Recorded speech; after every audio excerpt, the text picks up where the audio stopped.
Alright fellas, welcome back to the channel. Right, I've been working, I apologise, I'm just looking in this box of bits which I've got to finish the brewery off. This being one of them, which is the connectors, which I'm going to be using to connect all the wiring that's existing in the brewery, swapping it out so that everything running into the control panel is on black cabling, because I want it all to match. I want it to look somewhat smart coming out of the control panel.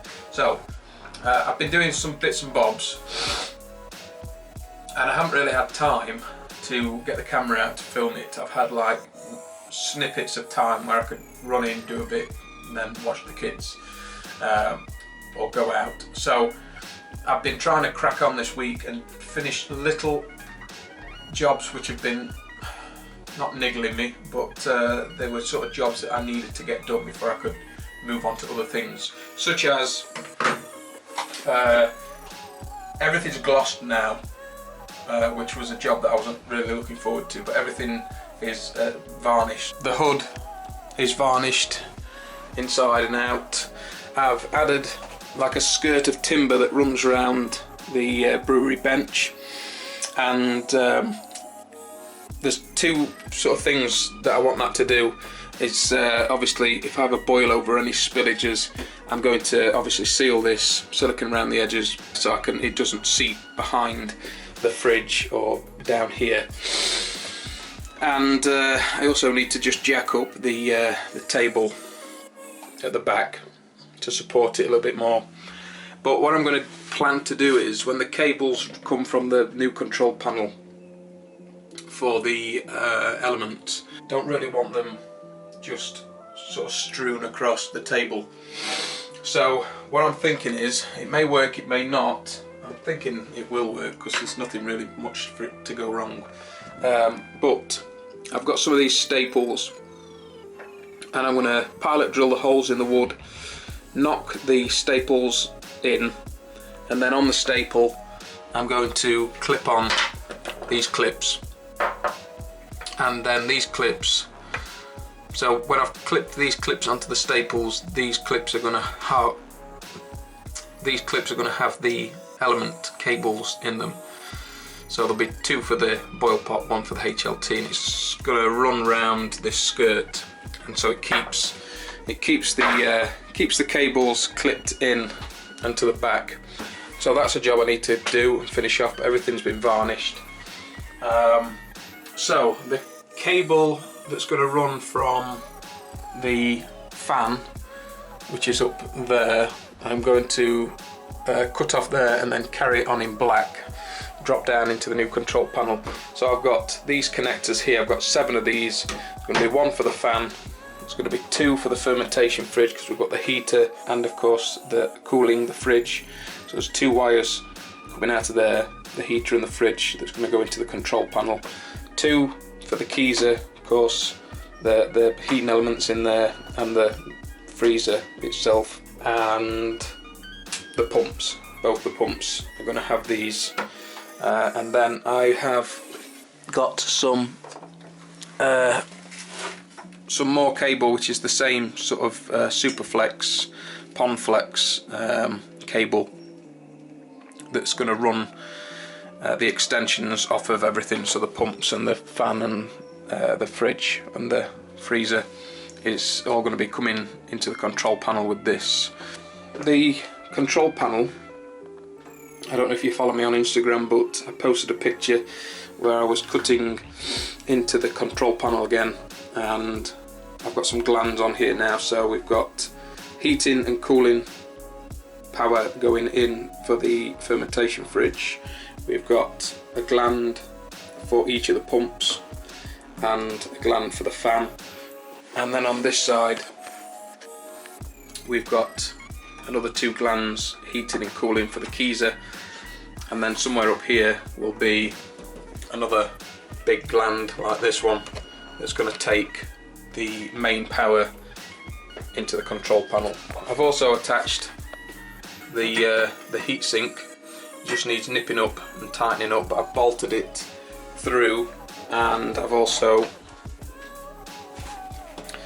got the solid state relays attached. They just need nipping up, but there's no point nipping them up because we need to get the thermal paste on the back of them before we do so, and probably be better taking them out to wire them up. Then sort of little jobs like that, like picking things up from Screwfix, etc. Doing more drilling on the control panel, but I've been like in and out, and I've got like spare 10 minutes. I've been in, like, drill a couple of holes and then back in with the kids, so I haven't really, like I say, been able to get the camera out. So I thought I'd just do an update like this. But we're edging very very closer to getting it done. Also, how did I forget this? This arrived. I have this that's arrived. Hold on. So previously, how I've been. Let me get my tea. Here's my tea. Right. So previously, how I've been cooling the wort is with an immersion chiller that I made, and I didn't really fancy going back to an immersion chiller. I don't know why, I just fancied a change. So I was either thinking counterflow chiller or plate chiller, and I've gone down the plate chiller route. So I went over to the malt miller, and they were selling the 125 kilowatt plate chillers. So I picked one up. I ordered one. I thought, to hell with it, and I ordered it. Never used one before. Never had any dealings with one before. I need to find a way of getting this mounted to the table, possibly the shelf, possibly this steel leg. I might have to talk to Harry about him helping me weld up some sort of bracket that I can then fasten it to the table. I don't know, I've not even looked at it properly yet. But we have the plate chiller, so I think it's a 30 plate, 125 kilowatt. Now you can buy them on their own, or you can buy them as the kit, like the finished article kit, the everything you need kit, and that's what I did.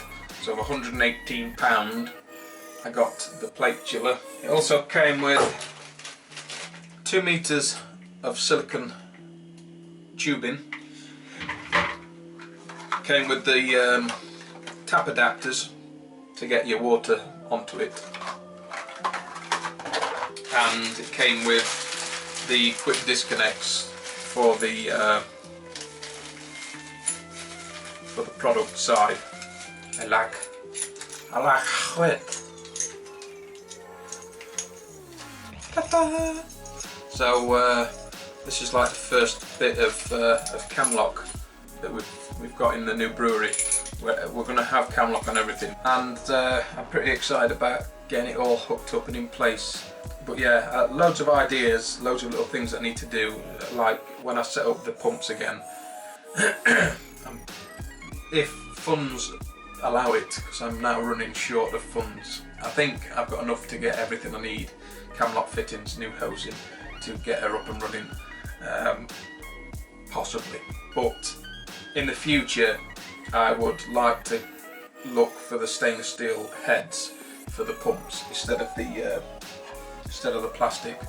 But right out the pump, I wanted to integrate a bleeding valve, because there's nothing worse than when you get like an airlock in the pump. That was one of my biggest gripes about the other brewery. You get an airlock, transferring hoses across, and it was a pain. So I'm going to integrate it so that I have at the bottom a little bleed tap, so that if I do get an airlock, I can just bleed it till liquid's coming out. Switch her off and she's bled, and away we go. So little things like that I'm going to be working on. But next, when I get a chance, and it's probably going to be next week now because I've got such a busy week coming up, the following week we're going to be taking this out. This is going to be switched off for the last time. It's going to be removed. I'm going to take some of the plaster away where the new control panels go in. I'm going to fix some 3/4 inch ply to the brick wall, and then it gives me a good mounting place to then screw the new control panel to that. And then once that's in place, then I can start to get the wires attached to the walls. I know how long they need to be, and I can get it all ready so that when we do the big turn on, the big wire up, that's all going to be in place, so that we haven't got to faff about doing that on the day when Harry's here. But that's it. A few little updates, a few bits and bobs done. We have made progress. It's all the little small little things that just need to be polished off, which I think we've done quite a few of them. We have a new toy plate chiller, and that's it, fellas, that's it. So stay tuned, because the next video is when we're going to be ripping this out and getting everything ready. Yeah, I'm going to do a final paint. I think someone said they're going to paint the walls. I'm going to do a final paint in here before we start brewing again. I'm going to move the pots, I think, a bit further this way. The HLT doesn't need to be under the extractor fan. Once it's full of water, the lid doesn't come off, and then I can get the boil pot a bit closer, a bit more into the workable space that I've got here, instead of being tucked over into that corner. But it's all for a future video. But we're getting there. We're getting there. It's all exciting. But that's it, fellas. So as always, don't forget to much for the do. Don't forget to hit the like and subscribe. Click it also. So very good to see. Till next time, I'm out of here.